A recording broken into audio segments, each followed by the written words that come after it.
Hello, today we're going to do a quick catch up to say what we've been up to in May. As always, if you like this video and would like to see more, please don't forget to like and subscribe if you haven't already. I'm going to call this episode Week 12 of Lockdown. I need a haircut. I think you're trying to tempt me into cutting your hair. I've only asked you directly like 3 times. I know, but I'm a little bit wary about it. It's not that I'm too concerned in a way because, you know, your hair grows really quick. Yeah, I'll get back. 2 nuts. Maybe we should just get a razor, you know, just shear it off. Although saying that, you do look quite blunt when you have it cut really short, don't you? Yeah. Trying to avoid the bouncer look. Rather than Steven Universe look at what's going on. I guess when you have a shorter hairstyle, it obviously starts to go out of shape a bit quicker. It's cutting into my ears. Oh yeah, it is. It's quite irritating. Lovely. Well, you could have a go at cutting it. Yep, I'm going to go Watch a now. video.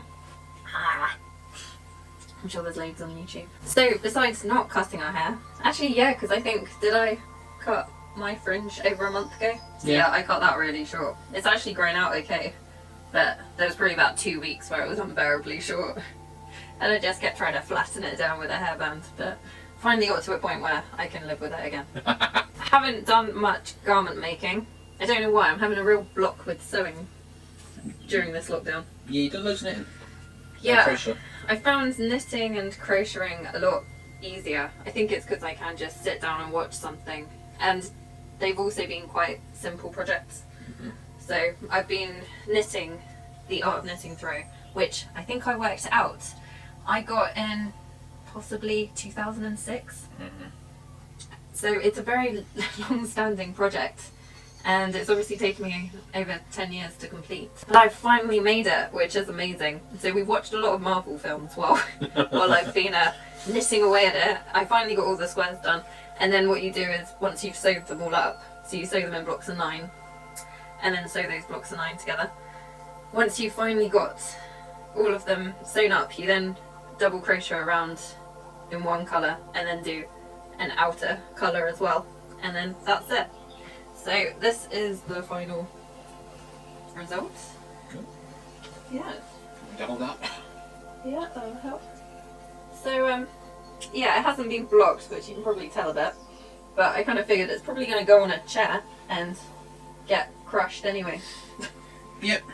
So yeah, it's been quite a fun project. I had to make up a couple of the squares. There's a square down here, it was one of the 70-something squares. I'd obviously lost the issue, which told you how to make it.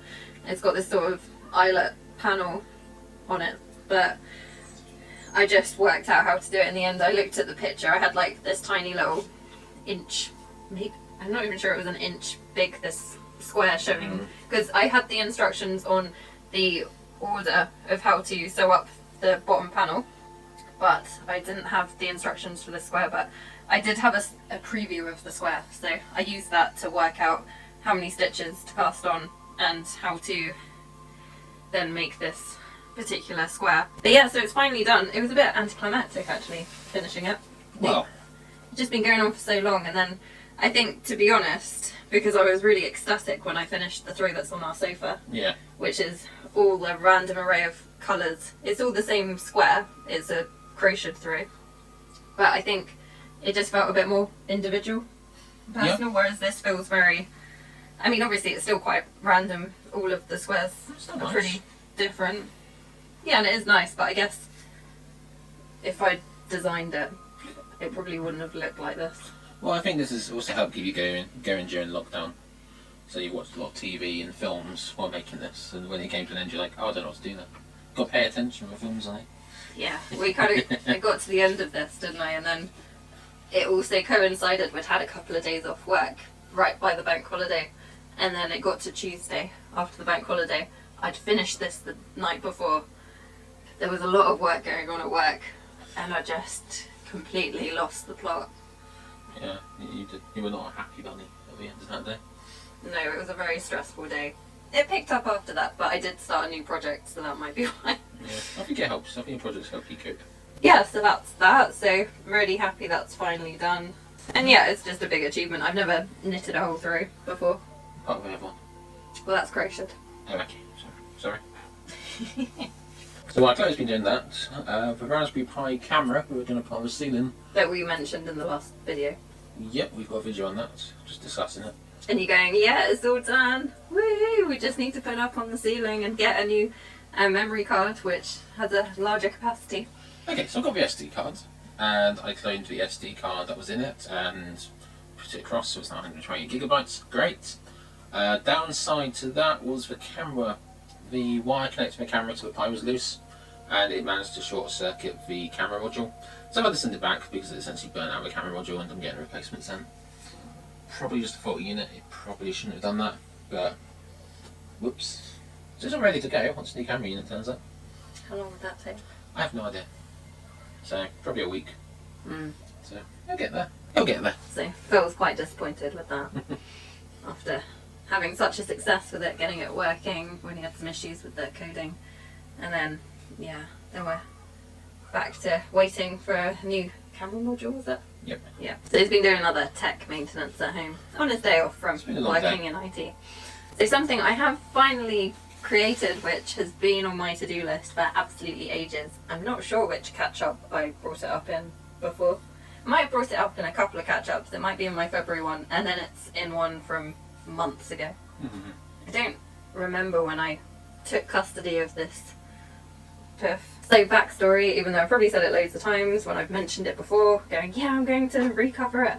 I got this pouffe from my mum, who got it from a charity shop, and she intended to recover it. She hadn't got around to it, so she went, hey, do you want to do it? And I went, yeah, sure.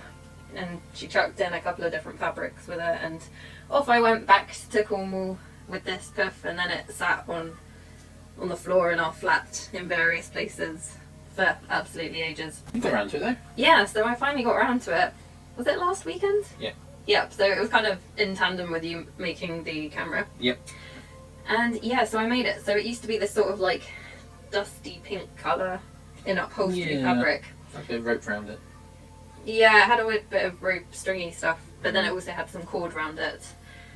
And I'll do a full video on it, but in short, I unpicked it, and essentially it's an old leather pouffe where they'd stuck hoarding over it and then recovered it themselves. It's not particularly pleasant. So yeah, as soon as I undid it, I was like, wow, I want to create a cover so I never have to see the underneath of this ever again. I mean, it was perfectly fine. It's just old, and obviously you can't keep it clean that way. But anyway, long story short, finally got it recovered, so here's a bit of a preview for now. Main problem with using calico is that it's showing up any dirt on our floor. But here it is. And it's got a side panel of crochet squares which go with the crochet throw. They do? The cat on the front goes with our other pouffe. So we've got a much bigger one, which I also got from Mum actually.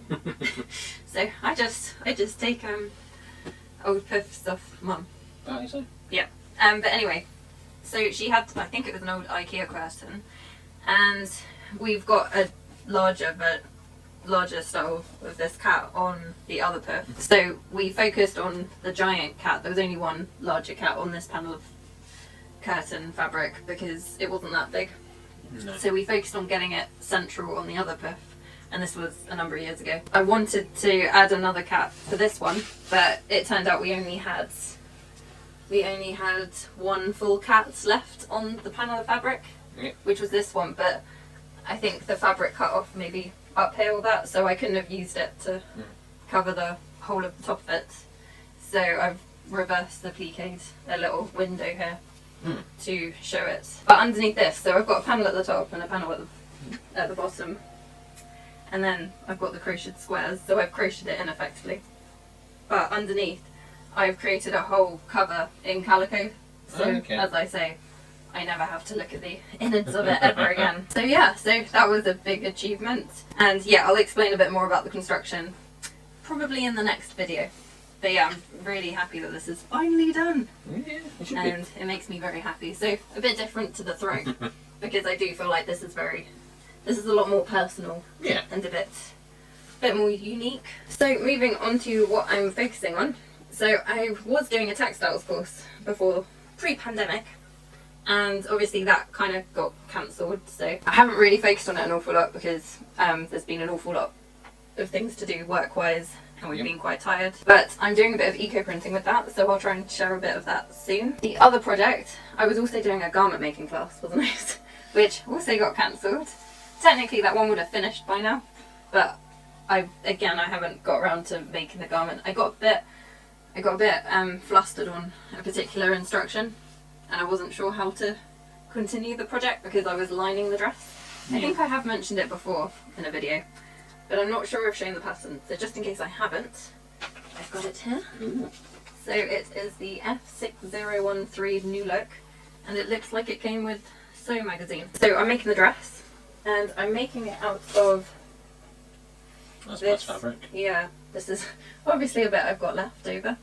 So it drapes really nicely, but it does mean it's quite a tricky fabric to work with. It's quite slippery. So I finally got around to having a go at making it again, and I managed to snag one of the sleeves. So I managed to make an error on one of the sleeves, so I had to recut it. So this is the original sleeve, which I had to replace. Basically what happened is I didn't realise that the tip of my sewing machine needle had snapped off. I'm not sure when this happened, or whether it happened just then, but what it's done is, because it was obviously stabbing a blunt bit of metal down into the fabric, it caused all these drag lines through the fabric, and it just didn't look good. And obviously it was already impairing. At least you noticed.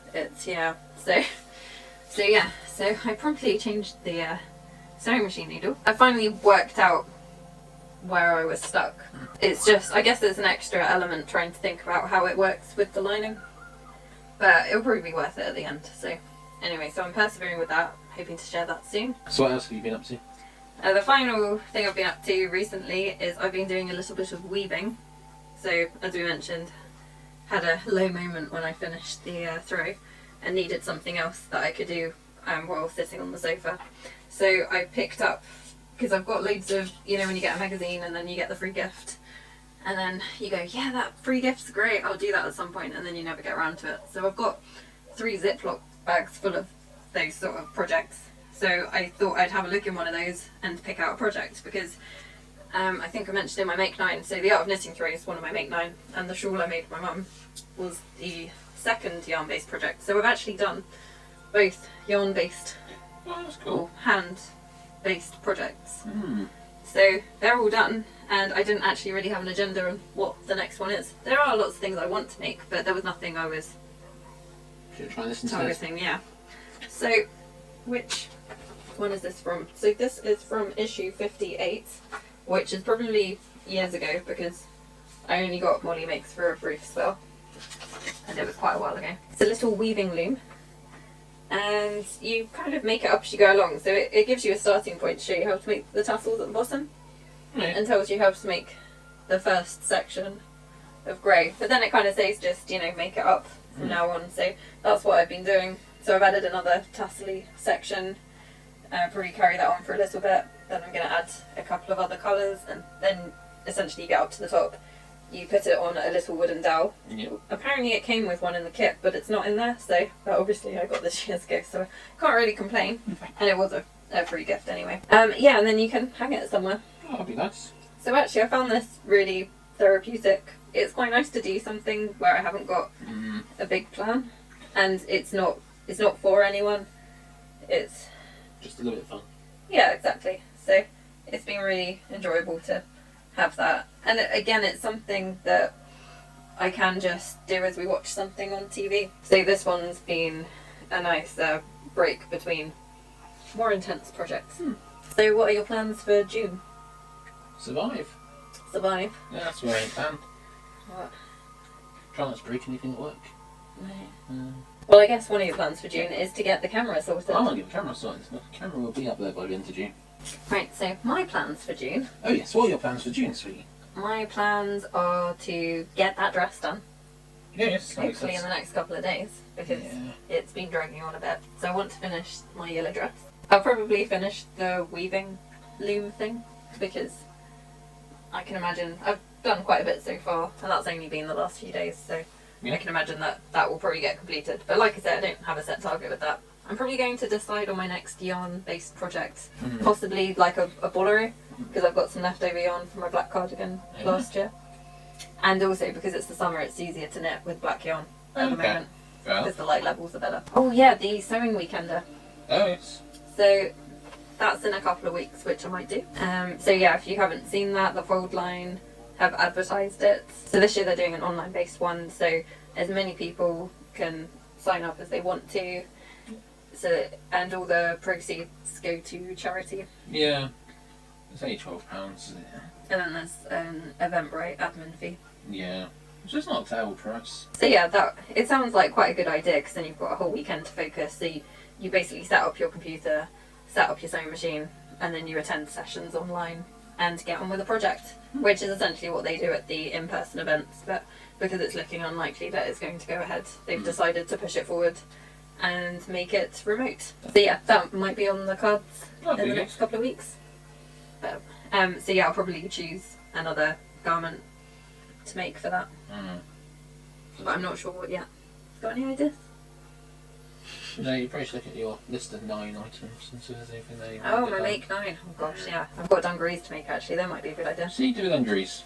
Yeah. So that's it for this week. So hopefully next week I will have edited all the footage for the pouffe to explain how I make that. There's quite a lot of footage. Yeah, a lot of footage. So yeah, that's it for this time. Thanks for watching. Bye.